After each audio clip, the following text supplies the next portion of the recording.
guys, and welcome to another video. So today is just gonna be me in the vlog. You might see Gabe probably walk through, so it's not a vlog, my bad. It's gonna be a sit down video, and it's gonna be a video about something that you guys don't know about me. And if you do, you've probably heard so many different stories. Maybe you went to school with me, who knows. But I'm gonna do a sit down video soon. I gotta get Mariana out. Mariana's sleeping, but she's still like kind of fighting her sleep, so I'm gonna try to get her down for a nap. And then this video will get started. Guys, so I finally got the baby down. That was like a 20-minute process, and sorry, I'm out of breath. I say that in every video. It's not because I'm pregnant. People say, oh my god, she's pregnant. No, I'm not pregnant, because I posted something on Instagram that was my pregnancy test a year ago, so people got like kind of confused, but I am definitely not pregnant. I have an IUD.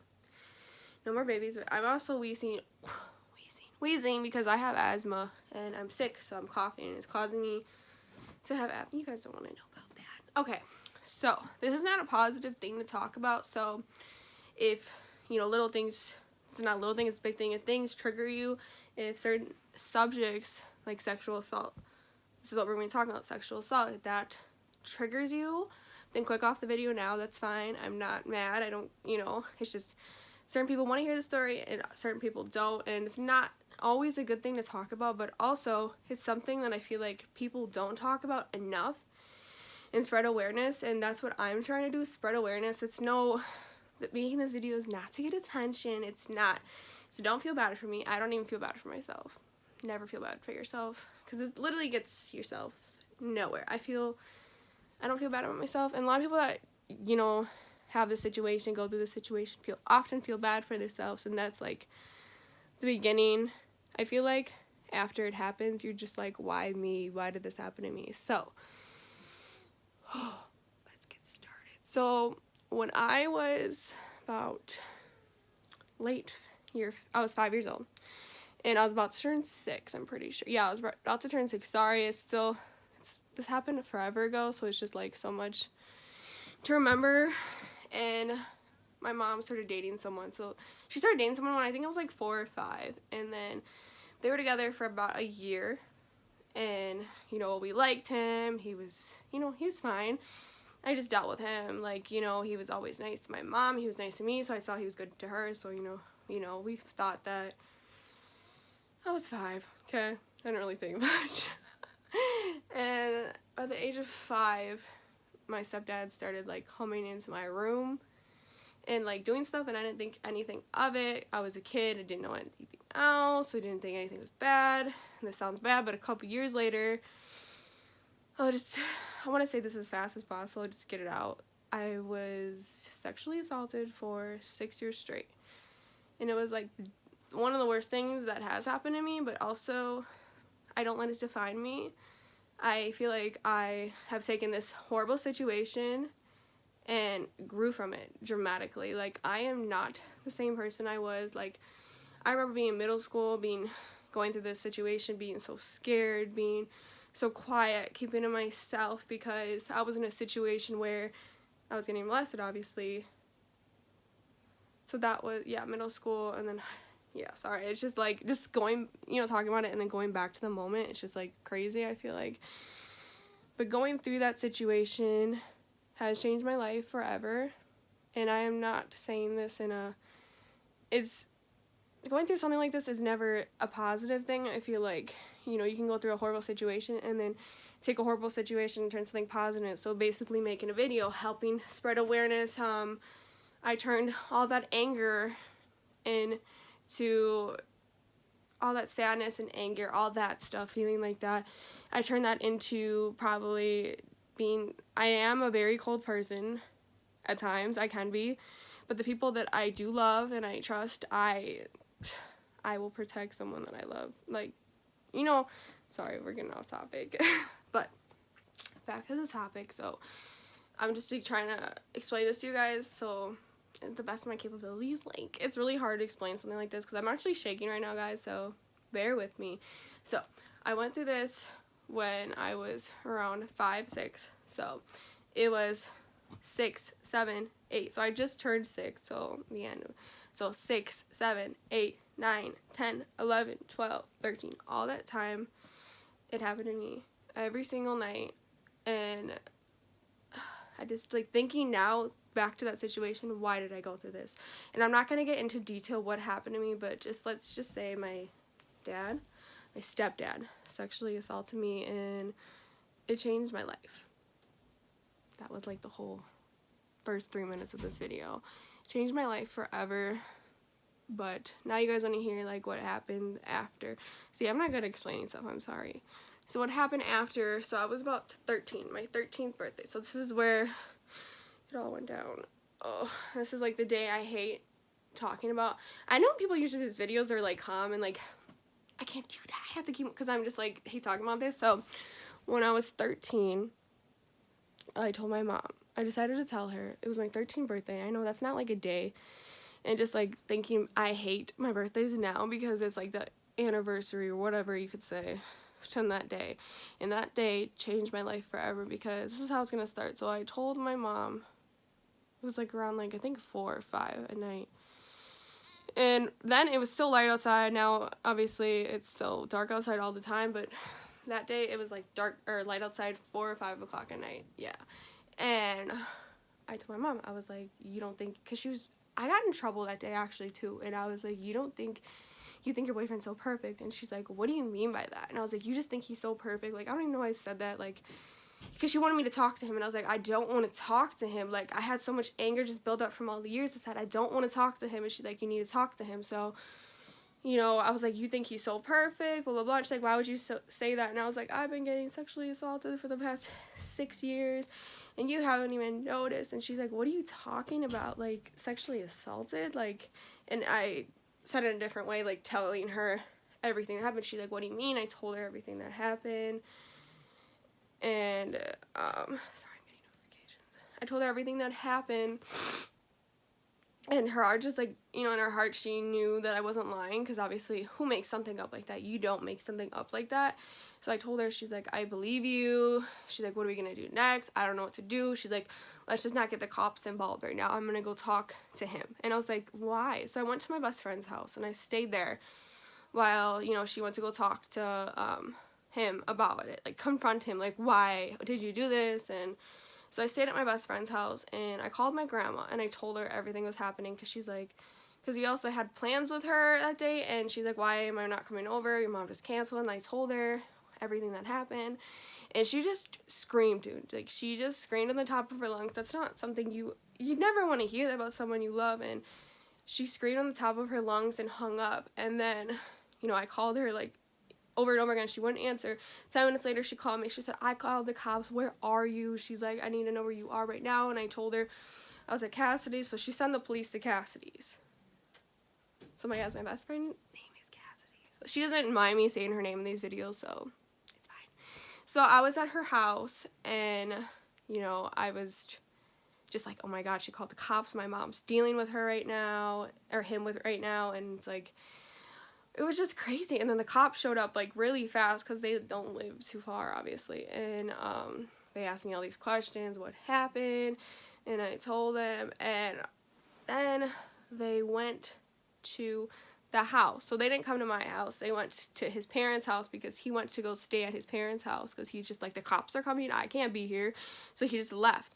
And I thought that was weird that he, like, ran. Like, obviously, and so basically he ran. He went to his parents' house, and sorry guys, I'm not comfortable at all. So I'm gonna sit down. There you go. So he went to his parents' house, and at his parents' house, I don't know what happened. I don't know if this is cricket. So he went to, sorry guys, this story is just, like, crazy just talking about it. So I just, like, I'm, like, shaking right now. I hate talking about this. So he went to his parents' house. And, because he's like, oh my God, they called the cops. And I was like, yeah. My mom was like, why would you call the cops? Like, she wanted to tell the cops, but she was just, you know, in shock. Her whole life has been, like, and so she talked to the cops. The cops came to my house, and they came to Cassidy's house. And my mom ended up driving to Cassidy's house. So it wasn't, you know, too far. And she drove there, and then, you know, my mom was like, you know, this is not how I wanted everything to go down. I wanted to, you know, go tomorrow and talk to them and, you know, and just get some rest. Like, let's let all this sink in because this is a lot to handle. And I understood that, and I wasn't mad at her about that, because everyone was like, why wouldn't you want to call the cops right away? Well, it was late, you know, it was 4 or 5 o'clock and turns into 9 o'clock at night. We ended up not leaving the police station until like 3 a.m. So it was just like a lot. And then, so that happened.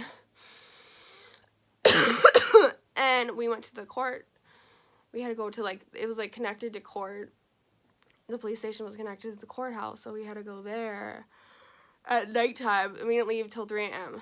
And it ended up being like months later, we had to go to court with him. So that was hard because I thought I was just done with the situation. I never had to see him again, and I had to end up seeing him, and that was the hardest thing ever. I've never personally had an anxiety attack, and when I saw him, I had an anxiety attack. And people that have anxiety on a daily, I feel bad for you, because that's horrible. I literally could not breathe seeing him in the courthouse and just having all of his family look at me. Like, he literally had like over 10 people there.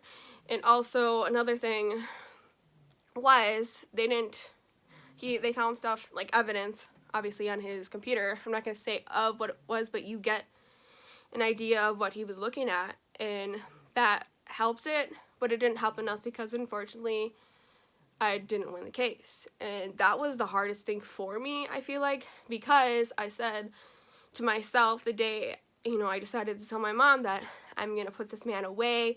He has ruined my life because I have slacked in school. My life has changed forever. And I said, I'm going to put this man away. So, you know, when you don't get a result that you were hoping, it's like, it's really hard.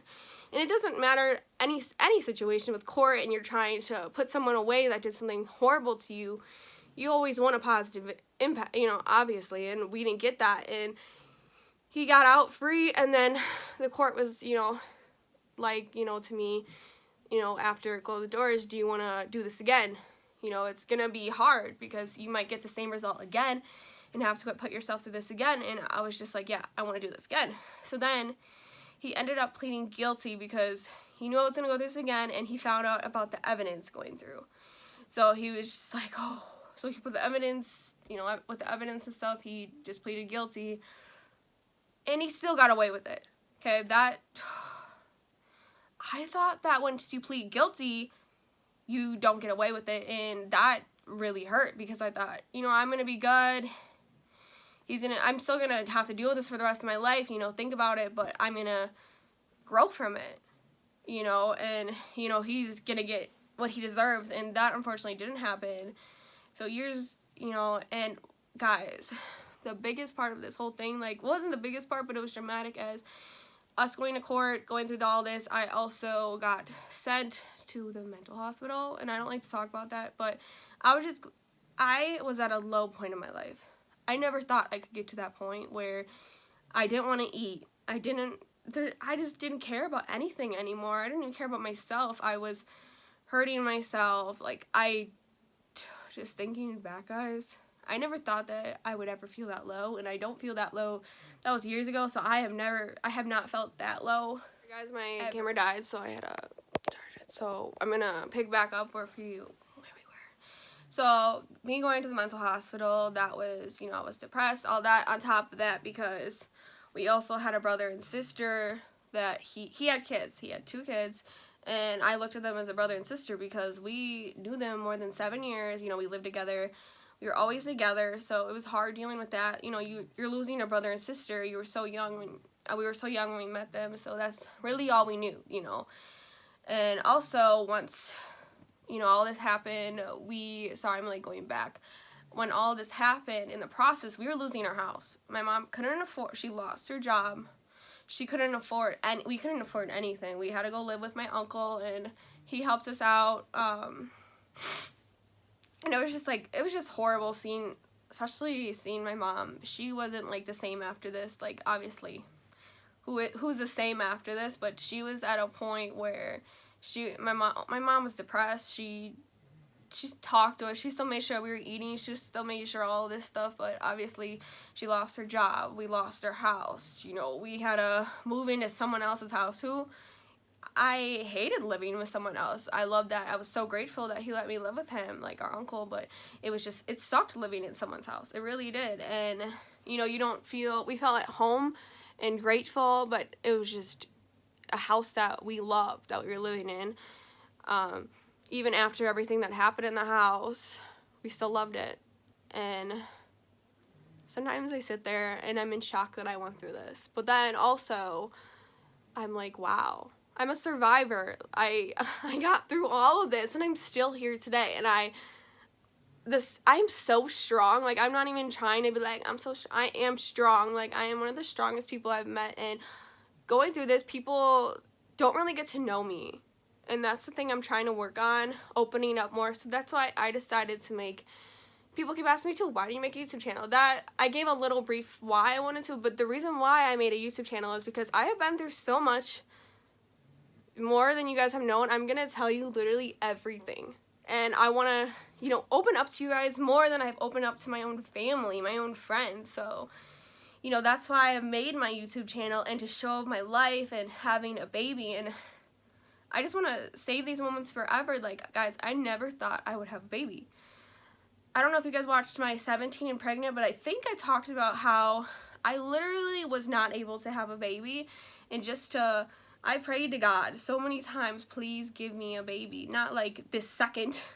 I didn't pray for it this second, but I prayed, you know, in the future. Like, you know, what they were telling me at the doctors wasn't right. You know, but it was obviously incorrect. And it was crazy because the doctor that I had for so many of my checkups, she was the one who told me. And I wish I would have said to her, like, oh, I can't have babies. But I know, you know, not every information's the same. But yeah, that's, you know, my story. Sorry it was like all over the place. It's just like talking about something that happened so long. It's like, you know, it's hard to remember everything because there's so much. And it's something that I don't think about every day. Like, you know, this is a situation that I have moved on from and that I don't speak about a lot. I never speak about this, like, ever. You know, it was to the point where years later, people were still talking about it, my family members, and I was just like, come on, I don't want to talk about this anymore. I have learned from it. I have growth. I have grown from the situation so much. And, you know, I was so nervous talking to you guys about this. And if you still are watching this video, thank you so much. And, you know, we appreciate every one of you, every 905 of you. I haven't checked in like a couple hours. But I wanted to say thank you guys for watching. And if this video was like, you know, this video helped you, even if it helped one person, I love that. Even if it helped one person, let me know. Hey guys, thank you.